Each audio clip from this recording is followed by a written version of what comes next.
Ngelamun baik sih bang. Udah jam berapa ini? Sahur lah. Lagi pusing gua, ada si corona begini, mana mau lebaran. Apa yang dipusingin sih emang? Pusing lah, cari duit susah, kemana-mana susah. Apalagi sekarang ada PSBB.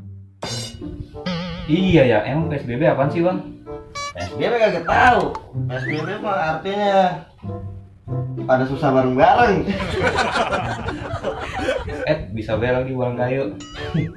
Lah emang iya, lah gua sahurnya bingung ini kagak ada lauk. Ini mah gua kalau begini caranya mah puasa. Orang sahur lagi baik. Gua tuh kalau begini baik mah lama-lama bukannya mati gara-gara corona, Apa? tapi mati kelaparan.